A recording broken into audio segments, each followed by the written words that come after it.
And we are live!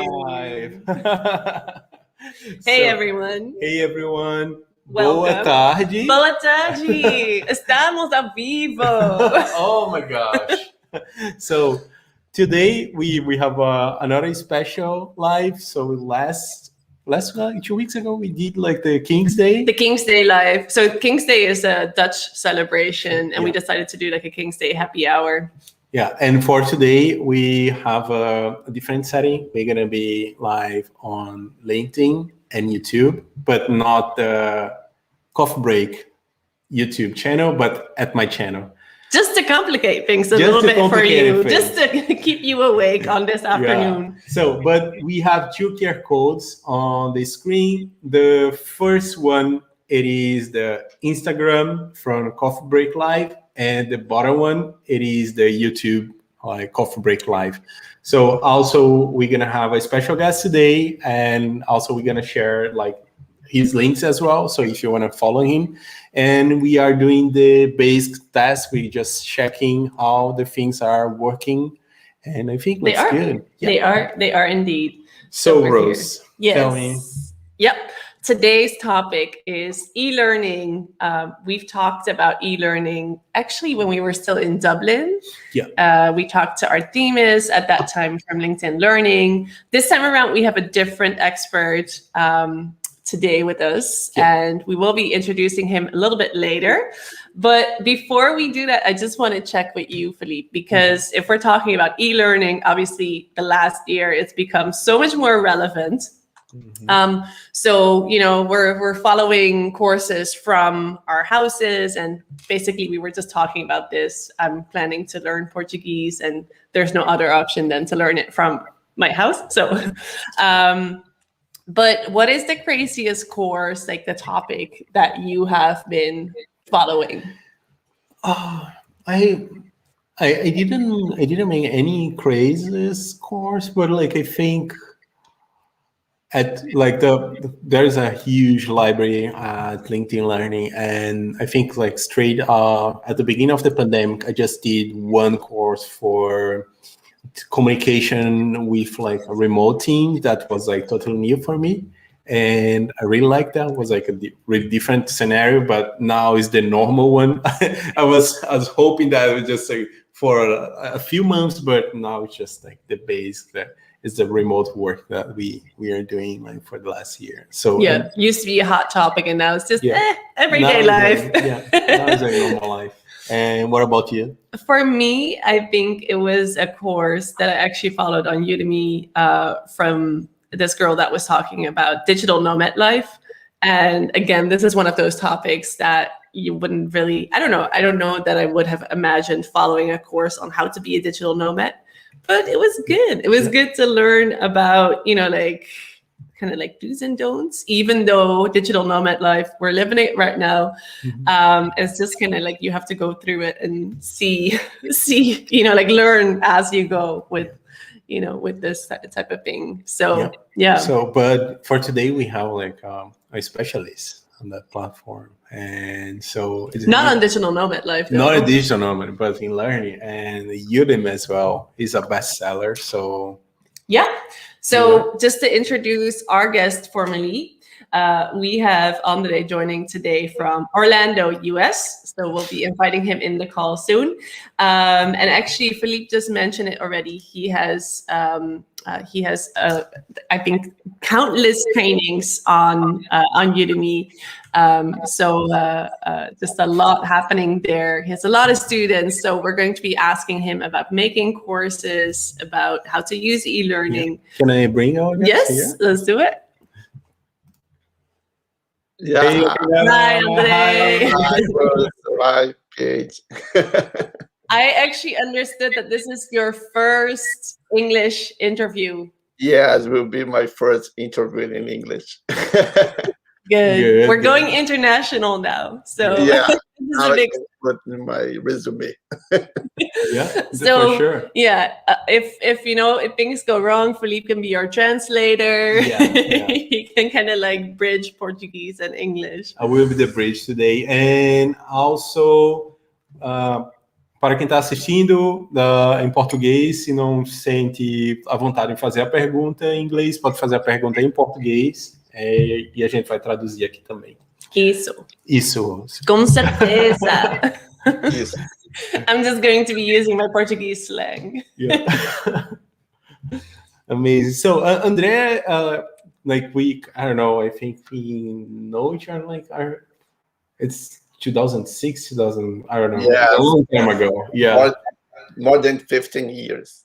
Yeah. I bet you have some embarrassing stories about each other. I have to talk to you about that more, André. From a young Felipe. For young Felipe, yeah, it was like, and it's so funny because I just asked like André, oh, do you have any picture, like two of us? And we didn't. It's so hard.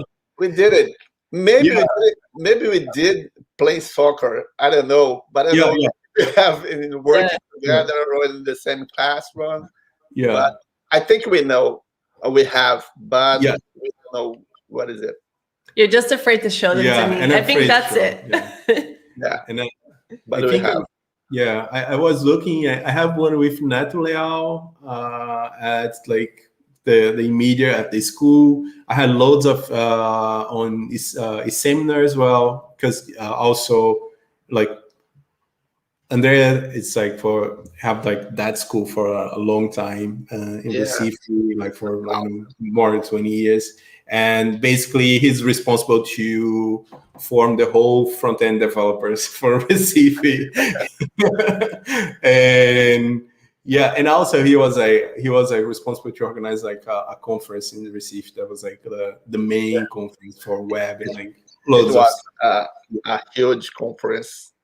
We bring more than 1,000 people in our 1,000. Yeah, that would not be possible nowadays. Yeah, nowadays that would not be happening. Yeah. I do have gathering. And I do have one picture, but it's just like from a seminar, and that's a translation over the event that I will just show here. A bit of a view. Yeah, on the left side is the view. For me, is one of the conference with the best view. And where was this? That was Recife. Boa Viagem. And always the conference was at the top of that hotel. And that room is really crowded. There's like 1,000 people we have like every year. And I think one of the reasons that we didn't have pictures together, because during that time, always are running, because Andre's like organized a conference, and also was like run around, like try to help with things as well. And but that was a really good time. When I was like seeing those pictures, I was just missing that. Yeah, it was a great time. Yeah, I miss this time. Oh. The good times. Yes, good times.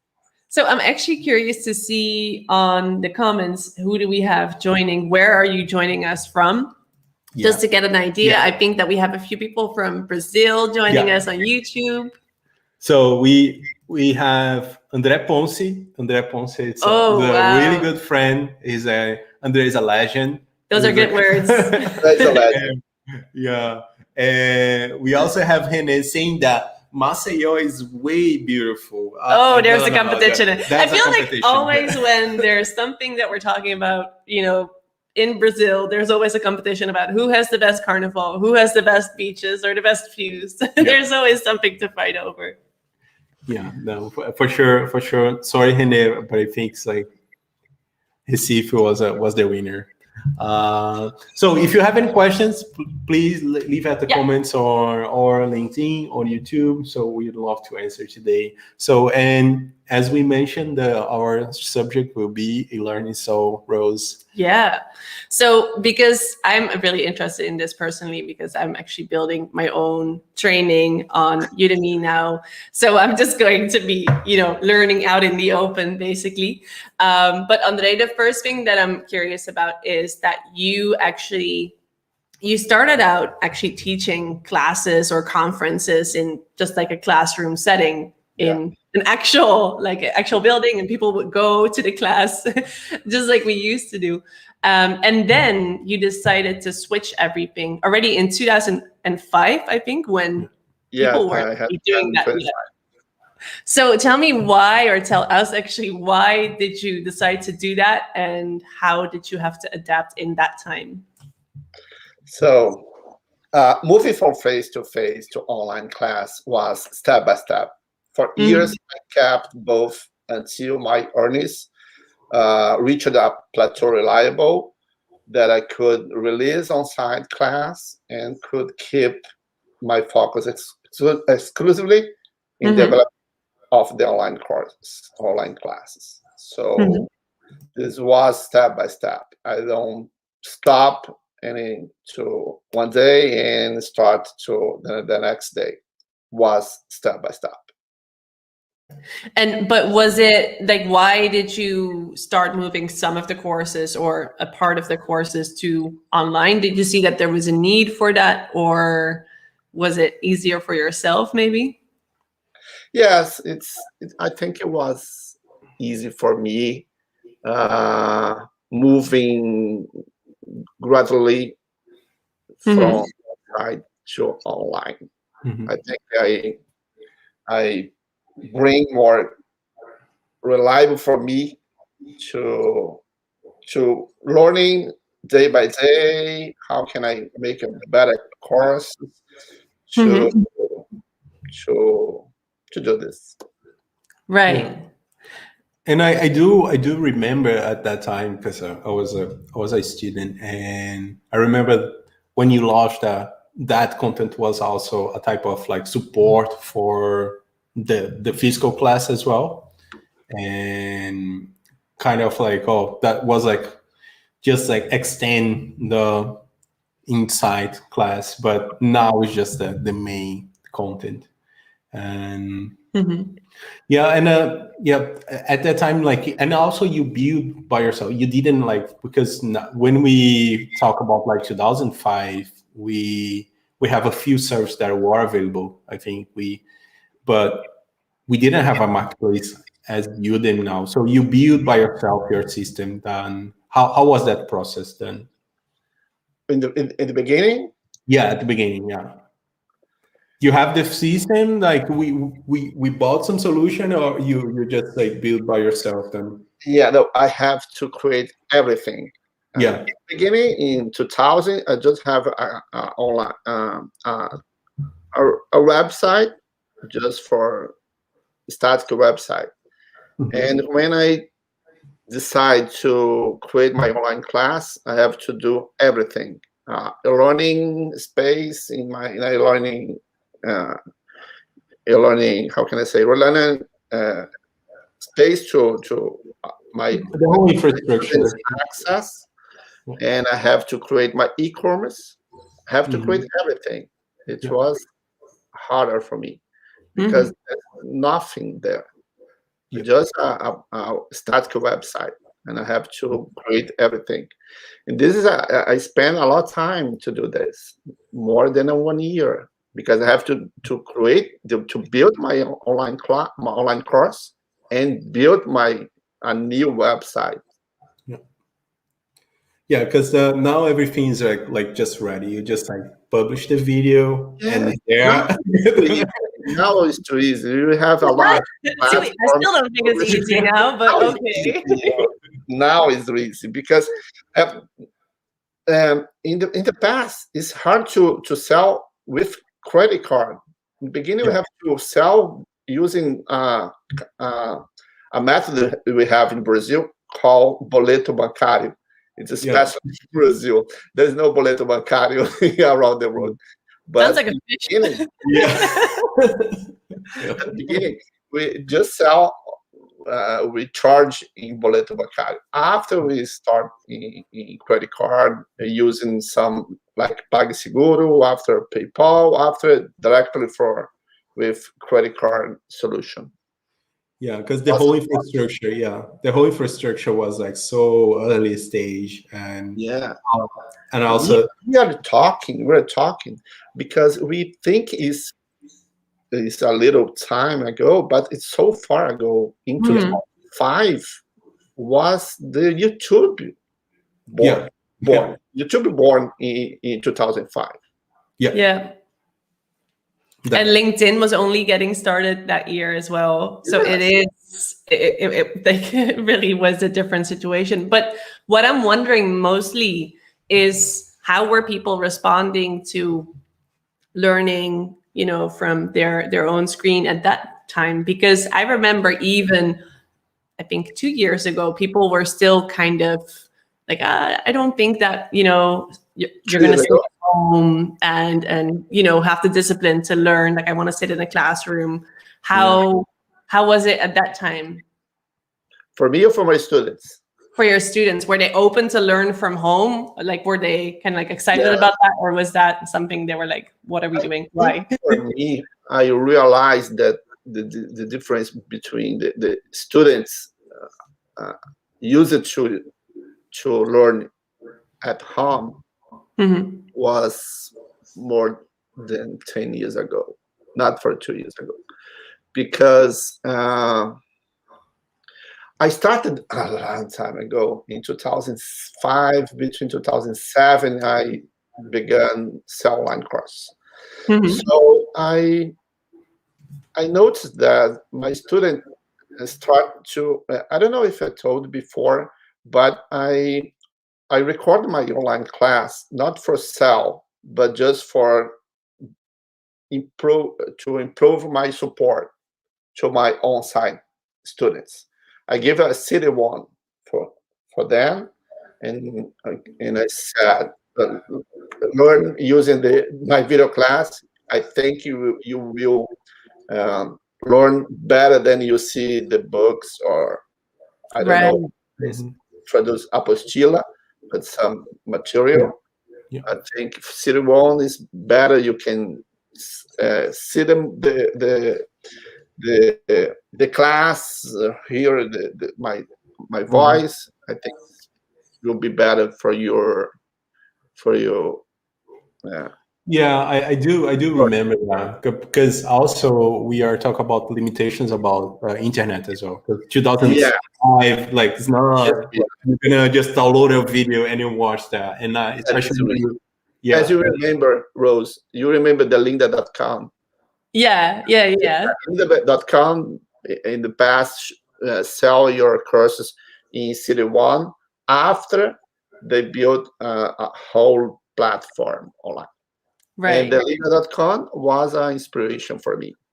Lynda.com, just for the viewers, lynda.com was the old LinkedIn Learning, or actually LinkedIn Learning acquired lynda.com. So that was there before the current LinkedIn Learning platform. Yeah, now lynda.com was bought by LinkedIn when we were. And it's a different, I think they was better in the past. It's actually really funny because we were in the US 2 years ago now, and we went to the LinkedIn Learning Studios. I think every time LinkedIn Learning comes up, we're like, oh, we went there. But Philippe was so excited to see it, even if it was our holidays and we were there. We were just like, okay, let's go, and I made an appointment there because I was working there at the time. And Philippe was so excited because he knew where he was lynda.com. I was really excited from being Lynda. And the kind of the chief of the department was the same as lynda.com. They still there. It's Rob that we visited. When was the person? And they kept the name lynda.com? No, it was a lot of the setup. A lot of the setup of the studio. So they had this still insanely big setup for the studios. But it wasn't like, it was all rebranded for LinkedIn Learning now. So there is a question from André. Do you want to show it? Yeah. So André Ponce is asking if you have any plans to do something outside Udemy now, or. Good question, André. We have a group of teachers, the top teachers in YouTube, in the Udemy. So I think I I have a lot of courses in Udemy. For as Rose said before, I have a 4 main subjects: uh, front end, web development, digital marketing, um, graphic design, and video editing. There are a Mhm. lot of subjects, 4 subjects, and there are a lot of courses between them. Mhm. So some teachers is trying to do something outside of Udemy, but I think I will keep my attention in Udemy because now I have a lot of students in Udemy. It's a proud to be a #1 teacher in Brazil with Of more course. Yeah. courses sale. So for me now, I don't think to do anything outside the Udemy. I would like to do. I miss to keep in touch with my students, Yeah. so I plan to create some workshop, but face to face. But because of the pandemic, we have to postpone this plan. Yeah. Maybe next year or 2 years we can do that. But now all my online courses will be in Udemy, and maybe I will create some workshop to back to see my student face to face. Mhm. I'm wondering because you said earlier that one of the reasons that you started the online learning part basically of or from home learning from home to make it more personal for your students, like maybe they'll learn better when they hear my voice, for instance. Like, how important is it as a Udemy instructor or as a e-learning instructor to have that personality and to show your own personality as well? In personally in the course, Yeah, in a course. Yeah, I would say I'm curious to see, does that help people if they kind of see who you are as a person as well, or how do you use that? Do you show your own personality throughout the course, for instance? yes, it's a good question. I never think about that. Try to one thing that was good. We, but I have to do this more often. Mhm. Uh, I create uh, a conversation with my students without outside of the courses. So I Mhm. try to keep in touch in my social networks like LinkedIn, like Instagram and Facebook. And the last year, the end of the last year, I create like a chat in Zoom. I invite them. I send a message. I invite them to a Zoom, Mhm. to one place that I can see my students. I would like to see Reconnect. their Ah. face, what they expect of my course, and was amazing. I like it, and I could hear them that they like it to talk to me outside of the course. Mhm. Was good. I think Yeah. they, as you said, I think they like to know the person André, not the teacher André.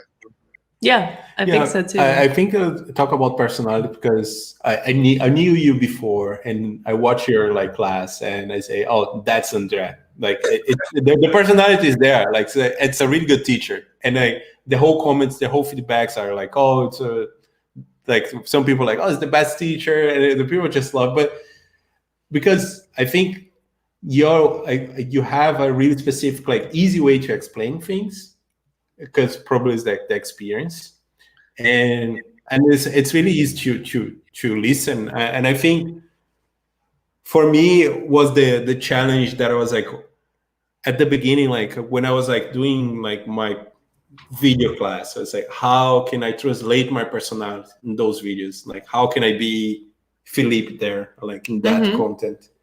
And Yes, I think that one of my thing I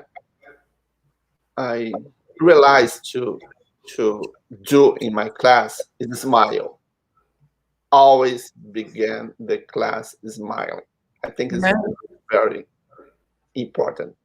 You have to create an empathy between you and your student. If you speak serious, it's not good. When you smile, it's good. Yeah. Okay, so just open the door. So. Yeah, I do. I knew Philip for a long time ago, and Rose, I follow her in the Instagram, as I said to Philip. Rose is very good vibe. She's very good vibe.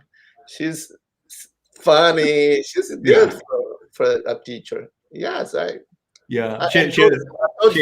Stop. No, She looks like funny.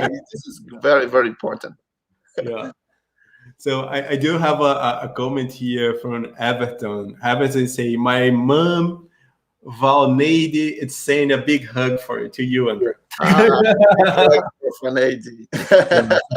Something that becomes clear is that you definitely have your fans, across the world. Across the world. But what I'm wondering, and maybe the people on the call can answer that as well, because you mentioned something about, like the way that André explains things really clearly. But what do you think?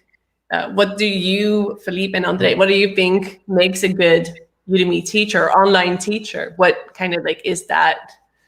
Is it showing your personality, or is it explaining very well? What do you need to be able to do to become an online instructor, basically?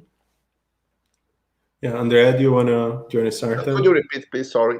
Yeah, she's asking that what are the skills to make a good learning instructor, a good Udemy teacher, and then. Yeah, gotcha. So I think this skill was developing for myself along the time. I think it was natural for me creating a course. My wife always said for me, your mind is very, very organized. Oh, that's good. This is good. My mind is very, very organized. So when I see something, I'm thinking, how can I teach this better than I learn? Right. This is my mind works. So for me, it's natural. I love creating very good keynotes. I love this. This is for me, it's better. And now I'm improve my skills to record myself and mix my recording myself with good keynotes and good presentations. This is my new skills that I improve myself. Yeah, you mean that you have the slides as the kind of the visual aspect, and then you have your own face that you show. Yeah. I'm always updating some course. I'm always updating some course. And now I'm updating my SAO course, and I'm doing this. I'm creating good keynotes and good recording, and right. always smiling. That's good. Yeah. Were you not smiling in the first? Very, very important. Were you not smiling between you and your students? Right. And I understood that that's a really big part of being successful on Udemy, is always updating those courses. Yeah, this is very, very important, because I receive a lot, because some platforms like Facebook, they update your platform, their platform often, constantly. So you have to hard work to update this kind of course. And the computer and the front end, there are a lot have to do to update as well. I think coding are forced to update because the things change every time. But even digital marketing, coding change. Yeah. Facebook platform changed. Mhm. Yeah. Photoshop changed. Yeah. Everything changed every time. Everything changed. Yeah. But even because sometimes I would run my video courses, like courses on creating video content. Yeah. And even if I were to look back at, for instance, the one that I made half a year ago, it's already outdated. So now already I'm like, no, we're so much further than that. Or so many things have changed, the facts, the figures have changed.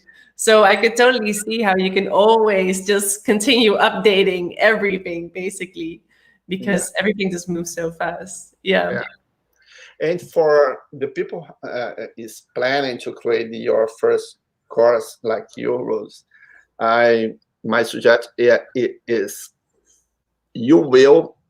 I think you will, because I did repeat the same class for 3 or 4 times.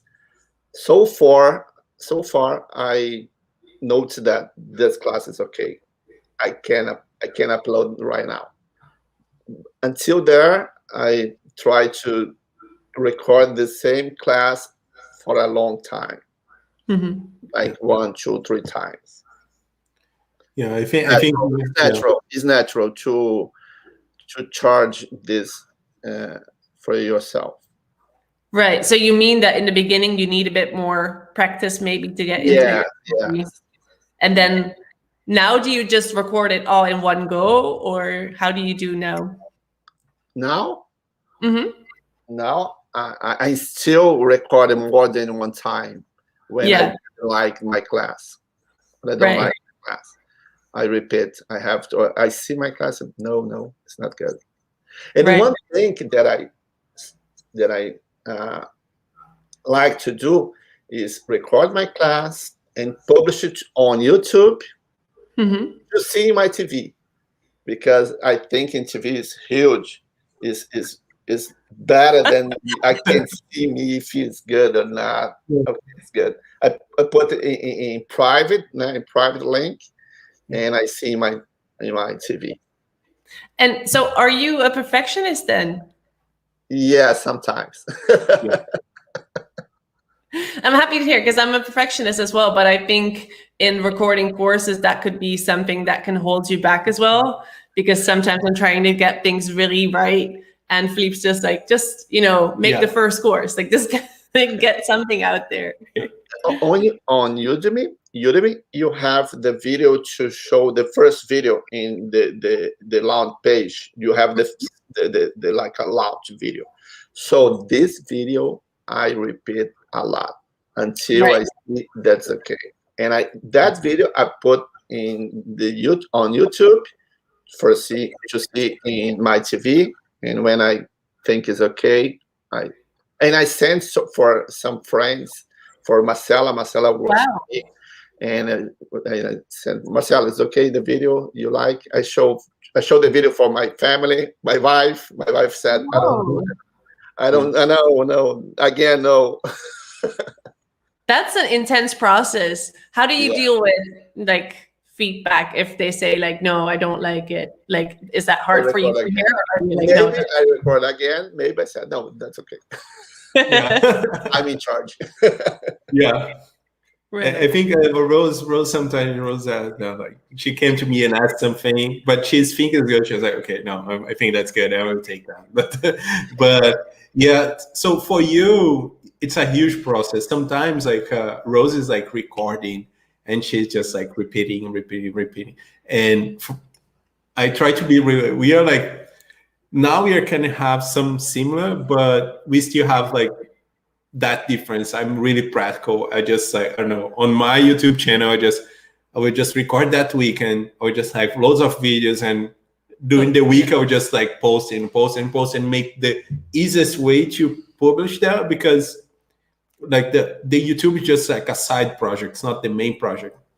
But Rose, like for everything, she's really like perfectionist. And how you balance to be a perfectionist and also has like a kind of like a good like delivery level as well, to deliver and have like the perfectionist balance then. Yes, this is a good question. For me, I had to work to when I'm beginning of creating the course. I'm charging myself more Mhm. to see the course is good, if my background is good, and when I see it's like, okay, I think it's okay. I create a lot of classes with the same Settings. the same standard. Yeah. Mhm. Mhm. Yeah. Yeah, So Rose was the same. Like, balance to balance the perfectionism and I have to produce class. I yeah, have to record a lot of class. yeah. We have some like common face here. We have Luis Thiago say like André in freelance. Hi, Oh. Luis Thiago. And This also, If yeah, yeah. And also we have Italy here. What a man. Luis Thiago and Italo was my partner in Yeah, Brazil.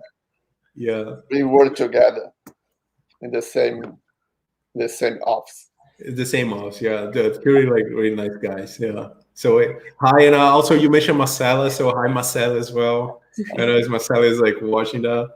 And so Rose, do you? Yeah, I have a question because Andre, you were just talking about, like watching yourself back and seeing, when you make your own video content, obviously you're going to be in the video content, but also when you edit your own video content, which is something that I have done as well for my own videos, you're really like, there's no bigger confrontation with yourself than seeing yourself like 10 times say the same thing and having to edit it.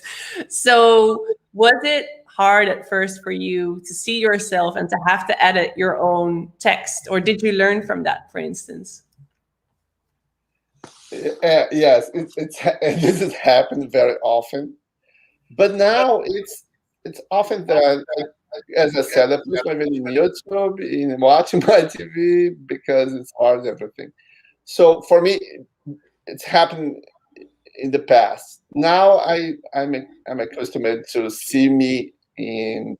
There's no problem for me, but it was hard for me uh, to because the process to record myself was the, the, I don't know, maybe 5 years ago from now. In the past, my all courses were the online. How can I say It's this? screen capture. The skin Ah, capture. yeah. Yeah, Skin capture. yeah. Right.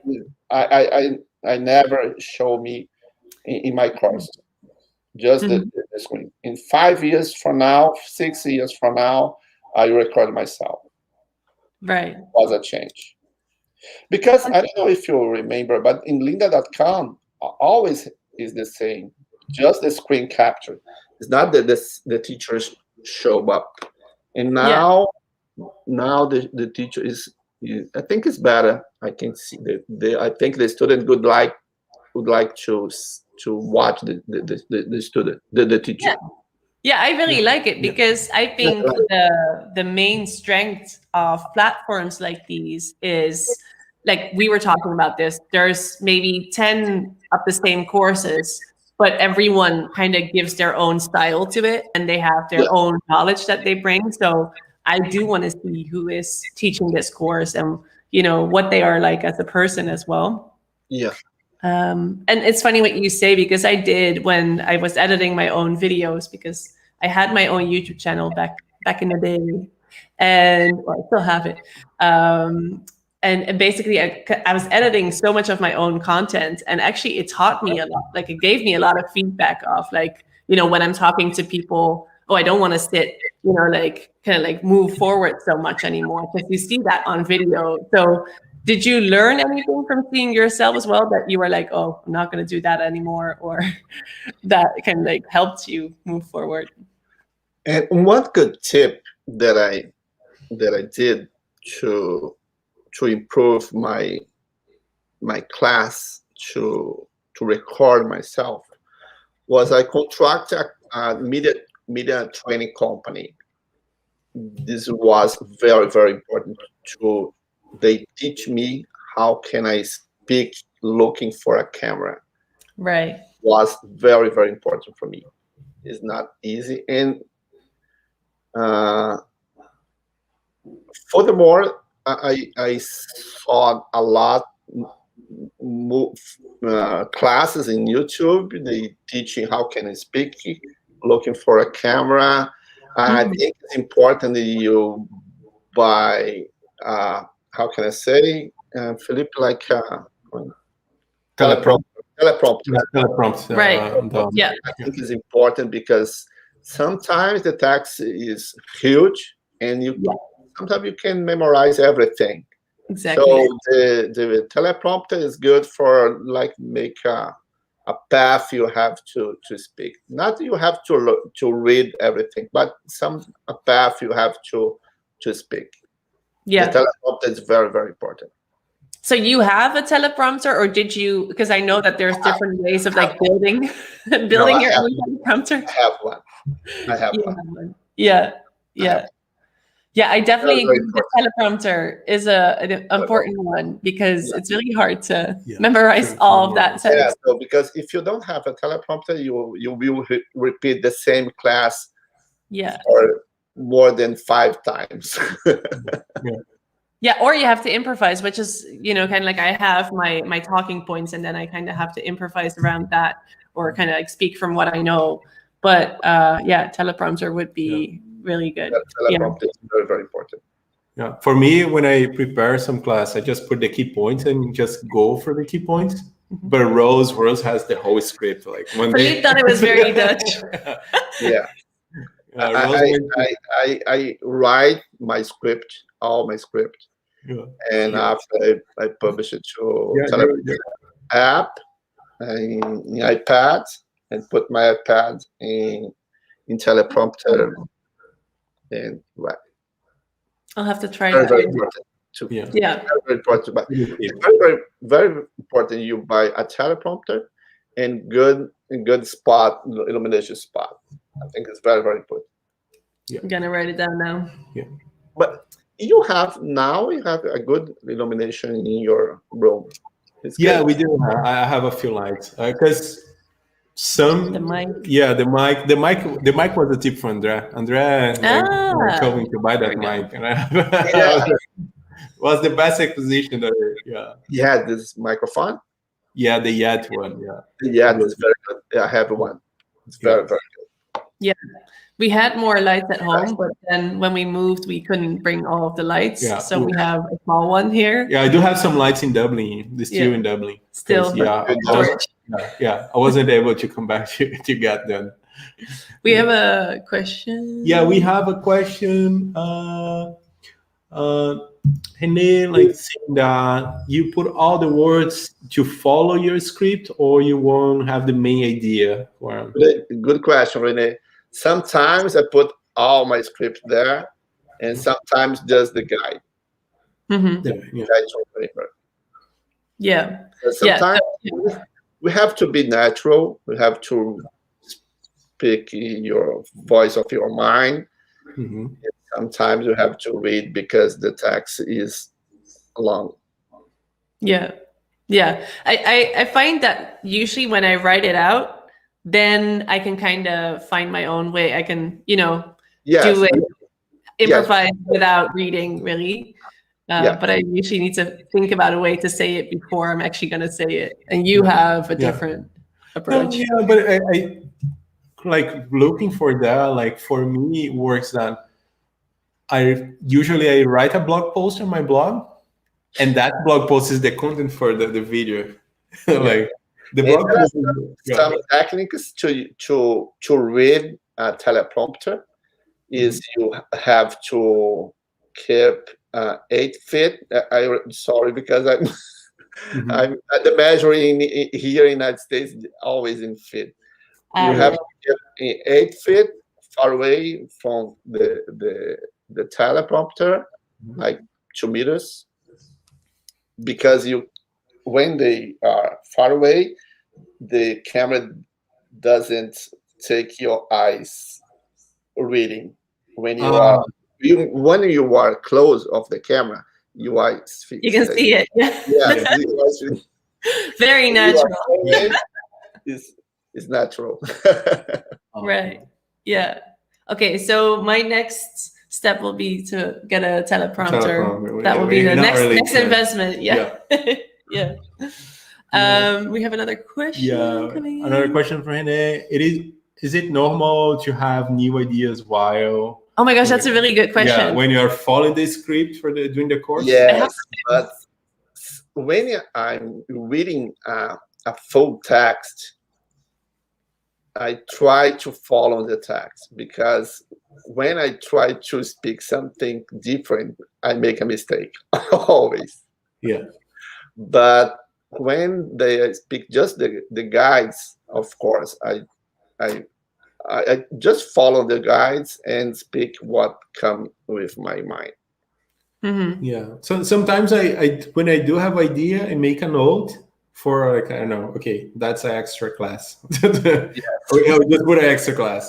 Yeah, but it is like, I really agree with that question, because I've seen that happening to me as well, that, I made my full chapter and then I'm like, oh wait, this should go in as well. And I kind of wonder, you probably have to get the right balance between, okay, I'm just gonna, like add this because it's valuable, or as you say, keep it for a next class, because I think your course could be never done at some point. Like, you could always add something new. Yeah. So yeah. Yeah, thanks, René, for your question. If you have any questions as well, just please leave at the, or if you're watching on YouTube, or if you're watching on LinkedIn, just leave the question. Yeah. So I think Rose has a script here with questions. That's it. Well, no, just a point, like a few points. But so we talked about how I'm going to be launching my own course on Udemy soon. It's about building your brand on LinkedIn, obviously, because I worked for LinkedIn for so long. What do you think I should do? Like, maybe do you have one piece of advice for me and one piece of advice what not to do? Like, what to stay away from? Also important.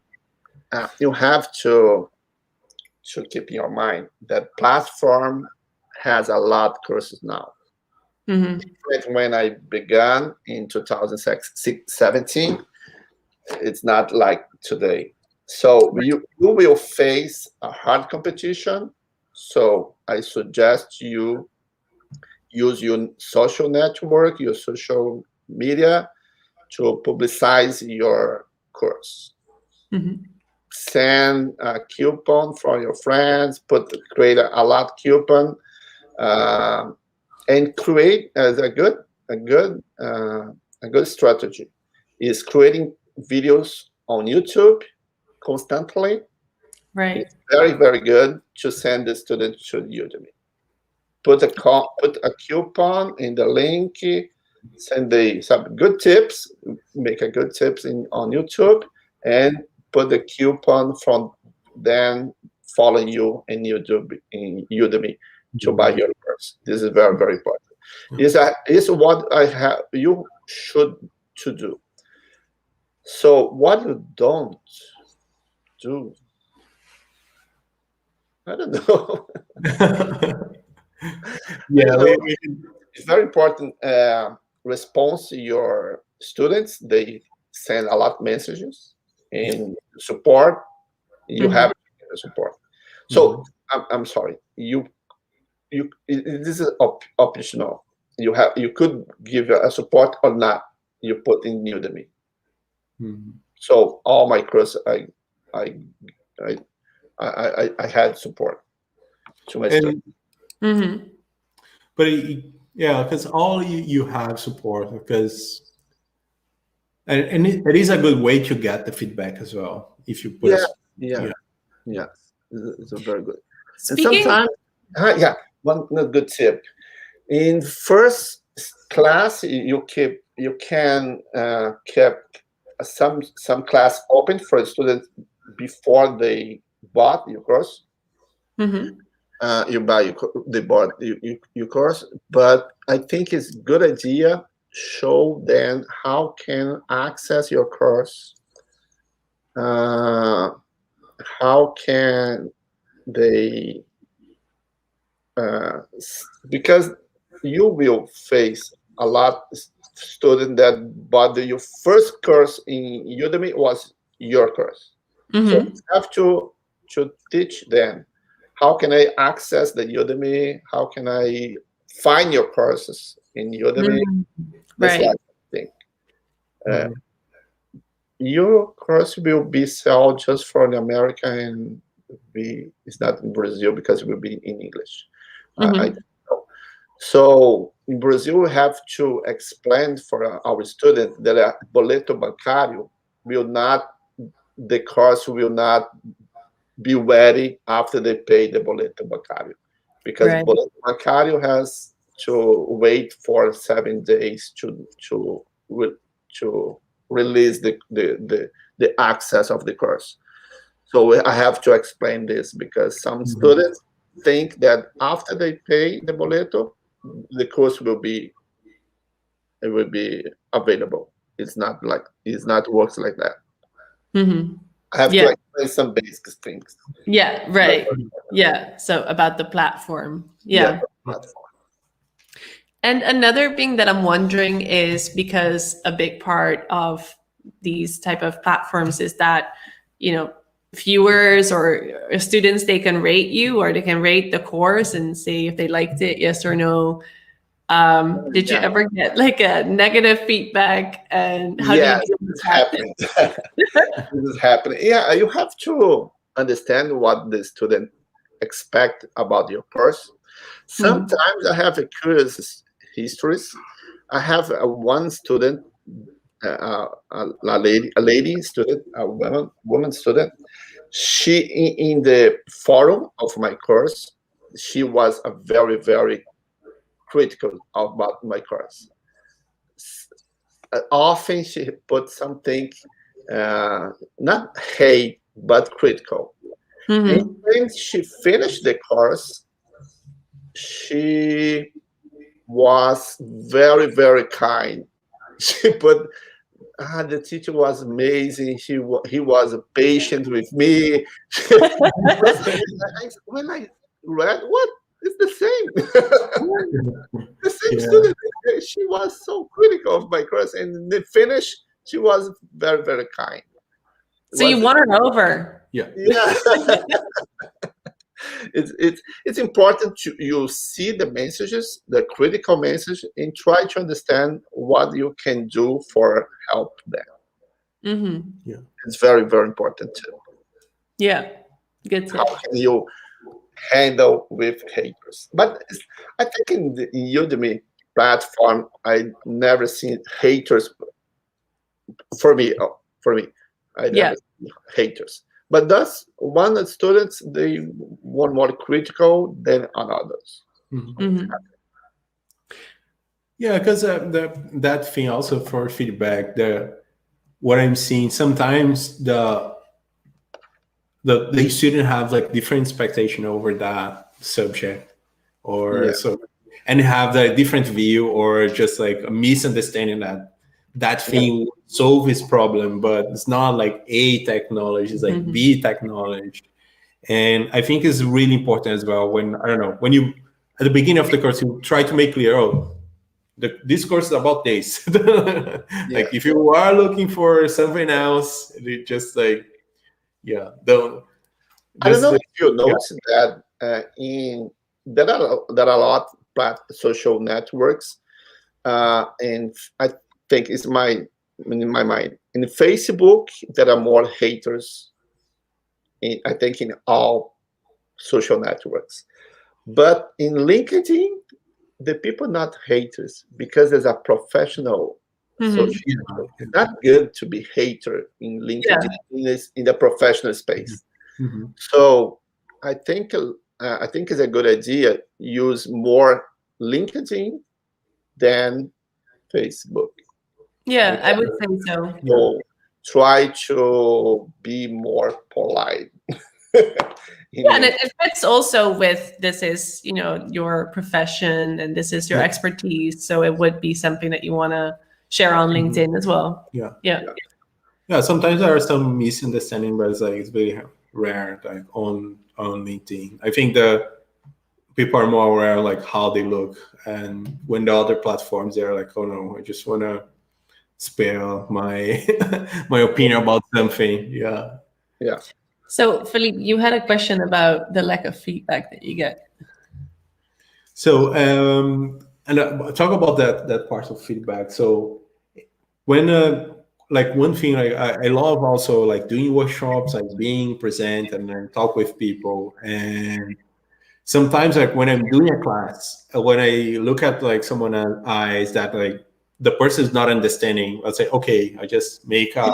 like a pause and go there and say, what is your doubt? And but in our online training, like how you do that, like how you get that, because you don't have the face to No. face. Yes, you can do this. This is the reality. We just keep it in your eyes in the messages in the forum, Hmm. because the on-site class, you can, as you said, you can conversation with your student. You can see their eyes when they Mhm. have some doubts or not. In the online class, the class is a little bit different. You have to go to the point. You can talk with the students. You can spend your time talking. In the online class, you have to be more go through at the Hmm. point. Yeah. You can spend time speaking things that you it's not important. You have to be more focused in what you will teach. I think this is different. But Hmm. the as you said, it's impossible to see the eyes of the student, Yeah. of course. Hmm. And then talk about like You have to use to live with this reality. yeah. But I think you answered that the support is the The chat, the yeah, the chat, the support is the eye to eyes. There Yes. that support where you get the feedback. Yeah. And talk about being direct, like what is a good length for you, like a good size for like the time for one class, for example. You have that idea that like, oh, I need to finish that subject in like X and Y Z time. You have a special length or it depends on the subject? When I create in the class, when I Yeah, when record. you create a class, yeah, each class has like a time. You have a specific Yes, time? this is a Yeah. very, very important. For me, this is a very, very important.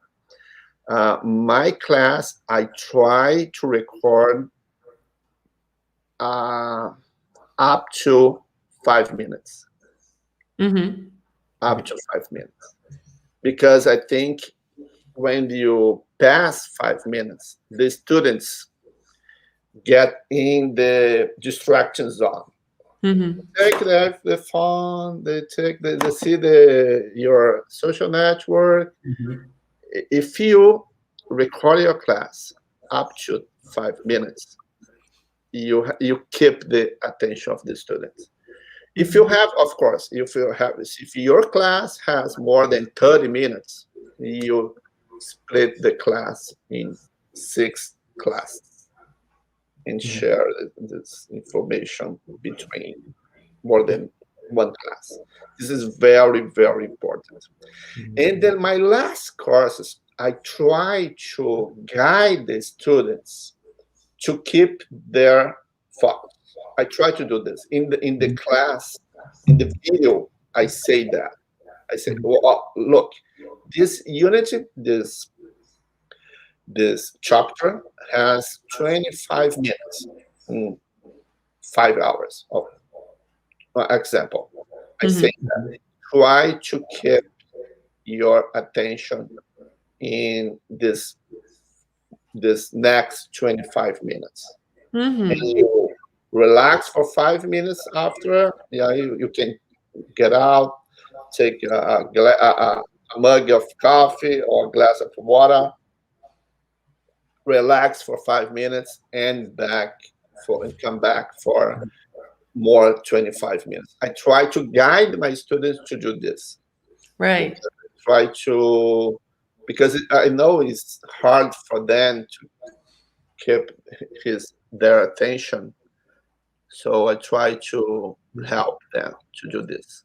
Yeah, so it's also about the experience, and you're helping them to get the right experience. Yeah. Because I try to do this when I'm learning.